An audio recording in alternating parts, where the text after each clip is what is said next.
जी हाँ, 2 दिसंबर 1984 ये मानव इतिहास की वो काली रात थी जिसने पूरी जो दुनिया को हिला के रख दिया था।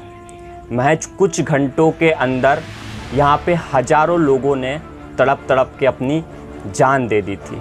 जी हाँ, हम बात कर रहे हैं मध्य प्रदेश की राजधानी भोपाल की उस दर्दनाक रात के बारे में, जहाँ पे हजारों लोगों की तड़प तड़प के मौत हो गई थी महज कुछ घंटों के अंदर, जिसे हम लोग आज जब भी किसी की ज़ुबान से या किसी कहानी के माध्यम से सुनते हैं तो हम अभी भी सहम उठते हैं, क्योंकि त्रासदी इतनी भयंकर और इतनी दर्दनाक थी कि लोगों से आज भी अगर उसके बारे में चर्चा करते हैं तो लोगों को अभी भी उस चीज़ का खौफ समझ में आता है।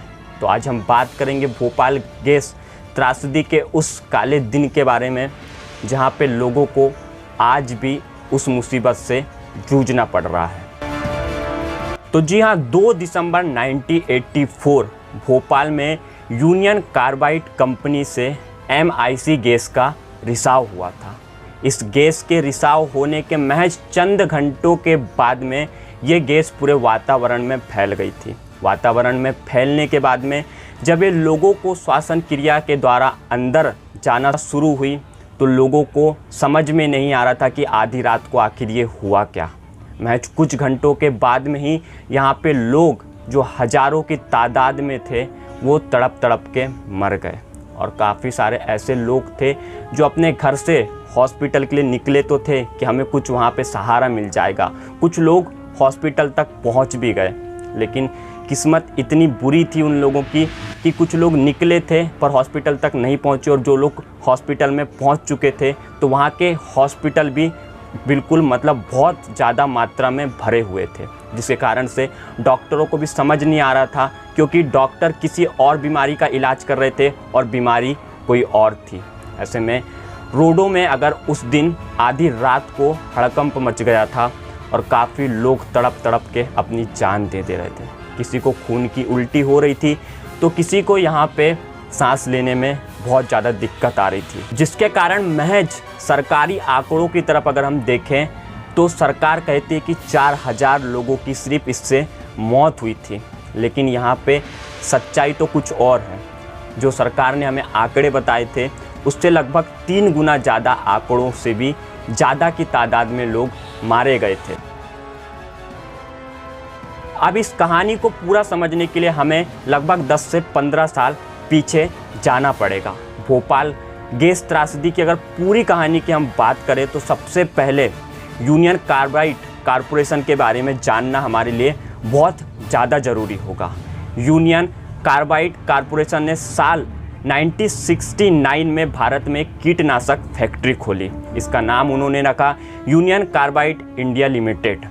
जब फैक्ट्री को खोले 10 साल बीत गए तो साल 1979 में इस फैक्ट्री का एक प्रोडक्शन प्लांट भोपाल में भी लगाया गया, जिसके कारण से इतनी बड़ी त्रासदी हुई। जो ये कंपनी थी ये कीटनाशक, जैसे कि आपको पता है कि खेतों में जो कीटनाशक दवाइयाँ डाली जाती हैं उसको ये जो है बनाया करती थी, जिसमें काफ़ी ज़्यादा मात्रा में जो है जहरीली गैसों का उपयोग किया जाता था। और वही जो जहरीली गैस थी MIC, उसके थोड़े से लीकेज के कारण इतनी बड़ी त्रासदी हुई थी।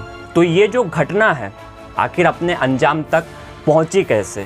तो मेरे हिसाब से तो इस जो कहानी के अलग अलग तथ्य हैं, आप जितने वीडियोस देखोगे, जितनी कहानियाँ इसके बारे में पढ़ोगे, वहाँ से आपको अलग अलग जानकारी प्राप्त होगी।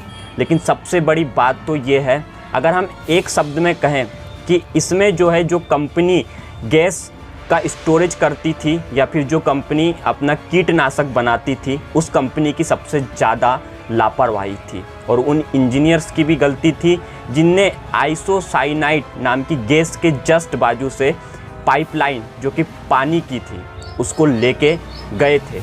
और जो ये गैस थी, गैस और पानी का संपर्क अगर एक साथ मिल जाए तो ये गैस और भी ज़्यादा भयावह हो जाती है, जिसके कारण ये हादसा बड़े आसानी से हो गया था। और अगर हम दूसरी कहानी की तरफ गौर डालें तो यहाँ पे एक कहानी और निकल के आई थी, जहाँ बताया गया था कि 2 दिसंबर की रात को नाइट शिफ्ट में काम करने वाले लोगों में भूमिगत टैंक की पाइपलाइन की सफाई करना शुरू की।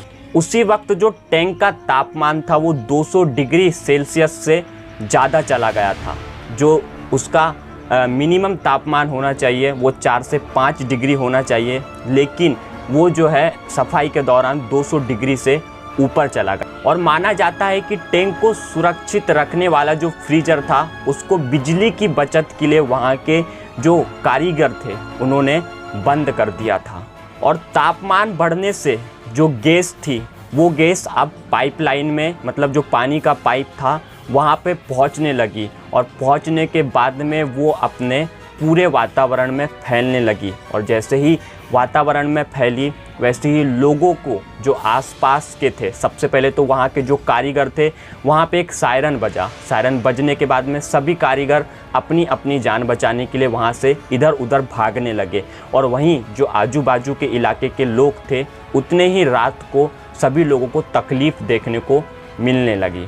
और इसके बाद मिथाइल आइसोसाइनाइड नामक जहरीली गैस हवा में फैलने लगी, और इसके कारण आसपास के लोगों को सांस लेने में मुश्किल होने लगी। ये जो गैस थी वो कीड़ों को मारने के लिए काम आती थी, लेकिन भारी मात्रा में और पानी के संपर्क में आने के कारण और ज़्यादा रिसाव होने के कारण अब ये लोगों के मौत की वजह बनने लगी।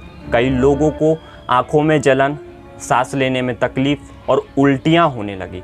थोड़ी देर में अस्पतालों में मरीजों की संख्या हज़ारों में पहुँच चुकी थी। तो आइए अब हम जानते हैं कि इस गैस कांड में आखिर त्रासदी कितनी हुई थी। जानकार जो वहाँ के सूत्रों का कहना है कि कार्बाइड फैक्ट्री से करीब 40 टन गैस का रिसाव हुआ था। अगले ही दिन हजारों लोगों की मौत हो चुकी थी। लोगों को सामूहिक रूप से दफनाया और उनका अंतिम संस्कार किया जा रहा था। वहीं कुछ दिनों के अंदर 2000 के करीब जानवरों के शवों को विसर्जित करना पड़ा था। आसपास के इलाके के जो पेड़ थे वो बंजर हो चुके थे। सरकारी आंकड़ों के मुताबिक तुरंत 2259 लोगों की मौत हो गई थी। महज कुछ मिनटों के अंदर ही ये आंकड़ा सामने आ चुका था।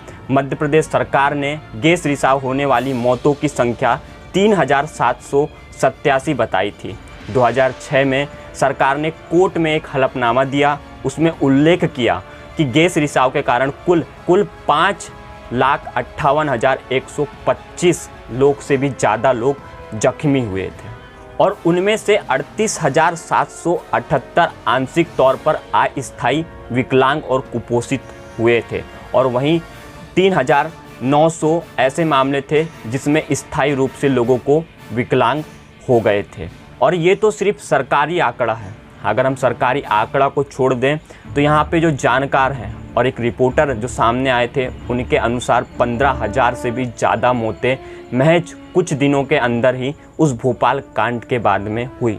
ये तो वो थे जिनका आंकड़ा गिनती में था, और कुछ मौतें और कुछ ऐसे जंगली इलाकों में ऐसी जगहों पे भी मौत हुई जिनका आंकड़ा अभी तक के सामने ही नहीं आ पाया। और सोचने वाली बात तो ये थी कि जो कंपनी और जो एजेंसी चलाई जा रही थी उस एजेंसी में जो सुरक्षा मानकों का ध्यान रखा जाता है, जिसमें यूज़र मैनुअल कंपनी का बनाया जाता है, वो यूज़र मैनुअल पूरा की पूरा इंग्लिश भाषा में था, मतलब अंग्रेजी भाषा में था। और वहाँ के जो लोकल वर्कर्स थे उनको अंग्रेजी भाषा आती ही नहीं थी, और इसी के साथ में ना तो उन्हें कंपनी के द्वारा इससे पहले कुछ ऐसा प्रशिक्षण दिया गया था जिससे वो ऐसी जो दुविधा आए तो उसका वो समाधान निकाल सके। महज कुछ यहाँ पे कंपनी की भी गलती है, और सबसे ज़्यादा गलती तो कंपनी की ही देखी जाएगी, जिसने ना चाहते हुए हज़ारों लोगों की जान ले ली। और सबसे ज़्यादा दुखद बात तो ये है जो वहाँ के संचालक थे, जिसकी सबसे बड़ी लापरवाही थी, जिनका नाम था वॉरेन एंडरसन। उनको कुछ दिनों के लिए हिरासत में तो लिया गया, लेकिन उनके बाद में उन्हें जो है अमेरिका जहाँ के वो थे उन्हें वहाँ पे वापस भेज दिया गया। और इसके जितने भी मुख्य आरोपी थे उन्हें महज सिर्फ 2 साल की सज़ा देके और कुछ मुआवजे की रकम लेके छोड़ दिया गया। जबकि इतनी ज़्यादा लोगों की जान लेने के लिए तो यहाँ पे काफ़ी कुछ किया जा सकता था, लेकिन हमारे कानून ने भी उस समय साथ नहीं दिया, और जिसके कारण से आज तक भोपाल के लोगों को न्याय नहीं मिला है। और अगर हम बात करें भोपाल की उस त्रासदी के बारे में, तो उस त्रासदी के बाद आज भी कुछ ऐसे परिवार के लोग हैं जिनके दादा परदादा के ज़माने में ये हुआ था, उनसे उन्हें और उनसे उन्हें ऐसे करते करते आज भी भोपाल के कई ऐसे लोग हैं जो विकलांग होते हैं सिर्फ एक छोटी सी लापरवाही के कारण। मुझे उम्मीद है आप में से काफ़ी लोग इस बात को समझ गए होंगे और इस चीज़ को आपने अपनी आंखों में इमेजिन किया होगा।